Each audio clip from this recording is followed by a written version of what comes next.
Buenas noches, profesor y compañeros. Como parte de la unidad 3, la evidencia de aprendizaje, vamos a hablar acerca de la hematosis como parte del sistema respiratorio y este intercambio del oxígeno y el dióxido de carbono que se da dentro de nuestro cuerpo.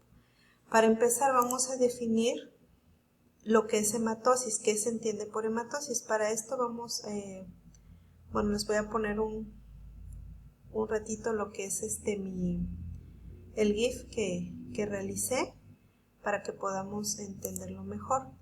Y dice que la hematosis es el intercambio de oxígeno y de dióxido de carbono, como se puede ver aquí, que se realiza entre el aire que llega a los alveolos y la sangre que circula por los capilares alveolares. Este intercambio se produce a través de la membrana respiratoria, formada por las delgadas paredes de los alveolos, el endotelio capilar y sus respectivas membranas basales que pueden estar fusionadas. La hematosis consiste en un movimiento neto de oxígeno desde el aire alveolar hacia la sangre y de dióxido de carbono desde la sangre hacia el aire alveolar. Dichos movimientos corresponden a un fenómeno de difusión, como vemos aquí. Muy bien, seguimos con la presentación. Como segundo tenemos lo que son los alveolos. Como vimos, esta hematosis se da en este pequeño órgano, ¿no? ¿Y qué son los alveolos? Aquí les puse unas fotos acerca de un alveolo en tercera dimensión y una foto de las partes de lo que forma un alveolo, su anatomía y su fisiología. Tiene forma de saco, como vemos en esta primera foto, y se encuentran rodeados de capilares, y es aquí en donde se lleva a cabo el intercambio gaseoso entre la sangre y el aire. Están separados entre sí por un tabique interalveolar por donde circulan los vasos capilares sanguíneos, que son vasos derivados de la arteria pulmonar y de la vena pulmonar en su punto de encuentro. Aquí es donde se realiza el intercambio. El dióxido de carbono que llega de las arterias pulmonares atraviesa las paredes de los capilares y de los alveolos para depositarse en el inferior de estos y ser expulsado al exterior por la expiración. Y el oxígeno que inspiramos realiza la misma operación en sentido contrario, saliendo de los alveolos para incorporarse a las venas pulmonares que llevarán la sangre oxigenada al corazón y a todo el organismo, que es también lo que vimos en el GIF. El alveolo es importante mencionar que en su interior está formado por epitelio compuesto de células alveolares, que son de dos tipos. Los neumocitos tipo 1, que forman la pared alveolar en las que se lleva a cabo el intercambio gaseoso, y los neumocitos tipo 2, que producen el líquido alveolar. Muy bien. Después, otra cosa que interviene en este proceso, en la hematosis, pues son los glóbulos rojos. ¿Y qué son? Estas pastillitas aquí son muy importantes. Los glóbulos rojos son un componente importante de la sangre. Su función es transportar oxígeno a los tejidos corporales e intercambiarlo por dióxido de carbono, el cual es transportado y eliminado por los pulmones. Los glóbulos rojos se forman en la médula ósea. Las células madres de la médula ósea roja, llamadas hemocitoblastos, dan lugar a todos los elementos de la sangre. Sí, el hemocitoblasto se convierte en una célula llamada proerietoblasto, se convertirá en un nuevo glóbulo rojo. La formación de un glóbulo rojo a partir de un hemocitoblasto toma alrededor de 2 días. El cuerpo produce unos 2 millones de glóbulos rojos cada segundo. O sea, es impactante cómo funciona nuestro cuerpo. Y la principal función de los glóbulos rojos, como habíamos visto al principio, es transportar los gases respiratorios, que como vimos en el GIF, es el oxígeno y el dióxido de carbono en unión química con la hemoglobina. Aquí, como vemos, pues quise representar cómo va los glóbulos rojos transportando el oxígeno a todo el cuerpo. Ahora bien, ¿cuál es el número? ¿Cuál es el número o cuál es considerado normal en el organismo, ¿no? Pues aquí vemos que recién nacido de 4 a 5 millones, a los 3 meses de 3.2 a 4.2 5.8 millones.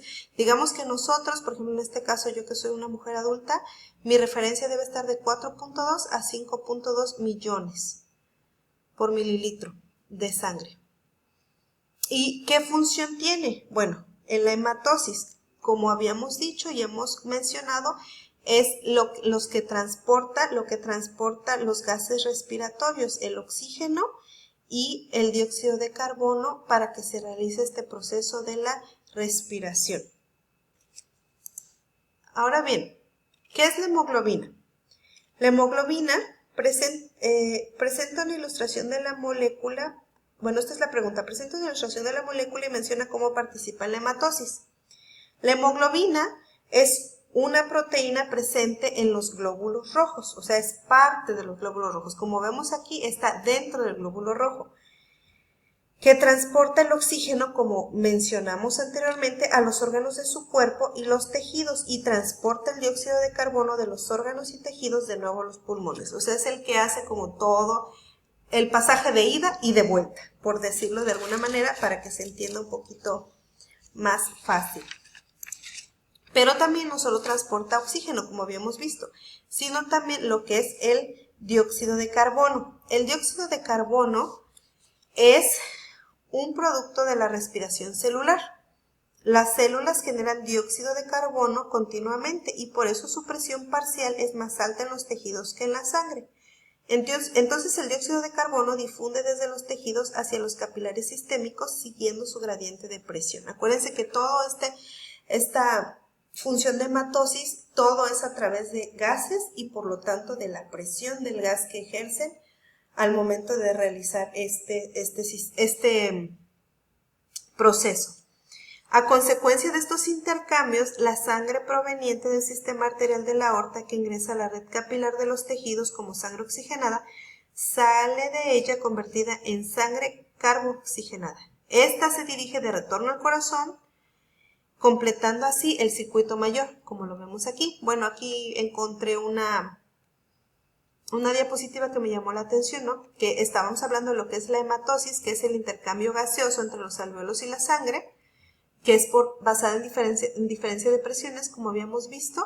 Y aquí dice, el oxígeno difunde desde el alvéolo hacia la sangre y el dióxido de carbono desde la sangre hacia el alvéolo. Ahora bien, hablamos de lo que es el dióxido de carbono. ¿Pero qué es el oxígeno? El oxígeno es un elemento químico con un número atómico a 8, ¿no? Equivalente a 8. A temperatura ambiente y en su forma molecular más común, que consiste en una combinación de dos átomos conforman un gas. En este último caso representa un porcentaje importante de la composición de la atmósfera terrestre y es esencial para la respiración y los fenómenos de combustión. Es importante decir que también es inodoro, insípido e incoloro, es decir, no podemos decir, ay, veo el oxígeno o huelo el oxígeno, ¿verdad? No, solamente es un gas que está presente y que convierte en dióxido de carbono y oxígeno, y es lo que estamos viendo ahorita en el proceso de la hematosis. Es importante decir que la cantidad de oxígeno que se combina con la hemoglobina es influida por varios factores. Y como vimos que es la presión parcial del dióxido de carbono, el pH y la temperatura. Muy bien. Estamos hablando de gases y de presiones.